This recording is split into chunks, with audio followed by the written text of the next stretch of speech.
Hello အားလုံးပဲမင်္ဂလာပါရွှေလာ guest ကပါခင်ဗျာကျွန်တော်ဒီ comment လေးကို reply ပြန်ပေးခြင်းလို့ဖြစ်ပါတယ်ဒီလို comment လေးတွေကို reply ပြန်တဲ့ခါမှာကျွန်တော်ဘက်ကလည်းနည်းနည်းလေး give ဆိုင်ရပါတယ်အဲ့ဒါဘာလဲဆိုတော့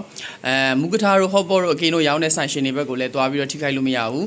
တုံးဆွဲတဲ့ customer လေးတွေစားသုံးသူလေးတွေကိုလည်းကျွန်တော်ပို့ကြည့်ပေးရတဲ့အပိုင်းပေါ့နော်အဲ့ကြတော့ကျွန်တော်ဘက်ကအဲ့လိုနှစ်ဦးကြားထဲကနေဝင်ပြောပေးရတာဖြစ်တဲ့အတွက်နည်းနည်းလေးများအမှားပါခဲ့ရင်ခွင့်လို့ပေးပါလို့ကြိုပြီးတော့တောင်းပန်ထားပါတယ်ခင်ဗျာနံပါတ်1တစ်ချက်ကတော့ဒီလိုမျိုးအစားအသောက်တွေရောင်းတဲ့ sanction တွေအနေနဲ့ကိုယ်ဆိုင်မှာလာစားတဲ့စားသုံးသူလေးတွေဘေးရန်နေကရှင်းဖို့အတွက်ကိုနံပါတ်1ဦးစားပေးရတာဖြစ်ပါတယ်အဲ့လိုနံပါတ်1ဦးစားပေးရတဲ့အတွက်ဆိုင်မှာအသုံးပြုတဲ့ gas မီးဖိုတွေ gas ဘူးတွေကို quality ကောင်းတာလေးတွေကိုလည်းရွေးပြီးတော့သုံးပါလို့ကျွန်တော်အကြံပေးချင်ပါတယ်ဥပမာကျွန်တော် gas မီးဖိုတွေဆိုလို့ရှိရင်လည်း quality ကောင်းပြီးတော့ safety ပိုင်းစိတ်ချရတဲ့မီးဖိုလေးတွေကိုသုံးပါအဲ့ဒါဆိုရင် sanction တွေအနေနဲ့လည်းဒီမီးဖိုလေးတွေကအပြက်စီးနေတဲ့အတွက်ရေရှည်အသုံးပြုနိုင်မယ်ဆိုင်ရဲ့ budget ကိုလည်းမထိခိုက်ဘူးနောက်တစ်ခုကမီးဖိုလေးက quality ကောင်းတဲ့အတွက် customer တွေကိုလည်းထိခိုက်မှုမရှိဘူးလို့ကျွန်တော်ကယုံကြည်ပါတယ်နောက်တစ်ခုကကြတော့ဆိုင်မှာအဲ gas မီးဖိုတွေကိုထည့်သုံးတဲ့ gas ဘူးလေးတွေပေါ့အဲ gas ဘူးလေးတွေဆိုလို့ရှိရင်လည်း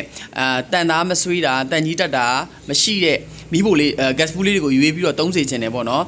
ဆိုင်ရှင်တွေဘက်ကိုလည်းကျွန်တော်ကနားလဲပါတယ်သူတို့ကလည်းကျွန်တော်တို့ gas ဆိုင်တွေနဲ့ချိတ်ထားပြီးတော့ gas ဆိုင်တွေကနေပြီးတော့လာပို့တဲ့ဘူးရေ90 100မှာလည်း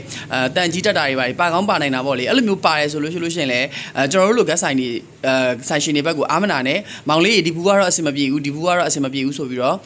ပြန်ပြီးတော့ return ပြန်ပေးလိုက်အဲ့ဆိုလေဆိုင်ရှင်တွေဘက်ကနေပြီးတော့လေဘူးတစ်ကလေးတွေတန်ကြီးမတက်တာလေးတွေနောက်တစ်ခုကဘူးလက်တာလေးတွေလဲပေးမှာပါ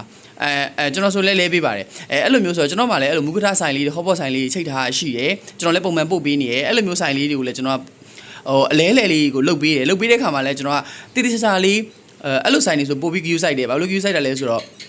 ဆိုင်ရှင်ကတိုက်ရိုက်သုံးတာမဟုတ်ဘဲနဲ့ customer တစ်ဆင့်သုံးတာဖြစ်တဲ့အတွက်တခုခုသာဖြစ်ခဲ့မယ်ဆိုရင်ဆိုင်ရှင်အနေနဲ့ရောလည်းမကောင်းဘူးကျွန်တော်ဘက်ကနေလည်းတာဝန်ယူရှင်းပေးရမှာများတဲ့အတွက်ကျွန်တော်ပို့ပြီး queue site ပြီးတော့ဘူးတစ်တာတွေဘူးလက်တာတွေတန်ကြီးမတက်တဲ့ဘူးတွေကိုကျွန်တော်အများဆုံးဖြစ်ပေးပါတယ်เนาะအဲကြတော့customer တွေဘက်ကိုလည်းအဲ့လိုမျိုးထိခိုက်မှုမရှိအောင်ဆိုင်ရှင်တွေက queue site ရမယ်ပေါ့နောက်တစ်ခုကကြတော့ကျွန်တော်တို့စားသုံးသူလေးအနေနဲ့လည်းကိုသွားစားတဲ့ဆိုင်မှာသုံးတဲ့မီးပိုကိုအခြေအနေဘယ်လိုလဲပြီးတော့နောက်တစ်ခုကကြတော့ကိုသွားစားတဲ့ဆိုင်ရဲ့သုံးတဲ့မီးပိုမှာပါတဲ့ gas ဘူးပေါ့အဲ gas ဘူးလေးကိုလည်းကျွန်တော်တို့ကအသုံးမပြုခင်မှာအရန်ကိုတန်ကြီးတက်နေလားအခြေအနေဆိုးနေလားဒါမျိုးလေးတွေကိုစစ်ဆေးပါအခြေအနေဆိုးနေရဆိုရင်ဆိုင်ရှင်တွေကိုအားနာကြမလို့ဘူးတွားပြီးတော့ပြောလိုက် gas ဘူးလေးလဲပေးပါဒီ gas ဘူးကတော့တန်ကြီးရန်တက်နေရမသုံးရဘူးအဲ့လိုမျိုးလေးပြောပြီးတော့ gas ဘူးလဲခိုင်းမယ်ဆိုလို့ရှိရင် gas ဘူးလေးလဲပေးပြီးတော့ gas ဘူးအသစ်ကလေးနဲ့သုံးမယ် gas ဘူးလက်တာလေးနဲ့သုံးမယ်တန်ကြီးမတက်တဲ့ gas ဘူးတွေသုံးမယ်ဆိုရင်ဘေးရန်ရကင်းရှင်းစွာစားသုံးနိုင်မှာဖြစ်ပါတယ်ခင်ဗျာအဲကြတော့ဆိုင်ရှင်ဘက်ကလည်းအဆင်ပြေ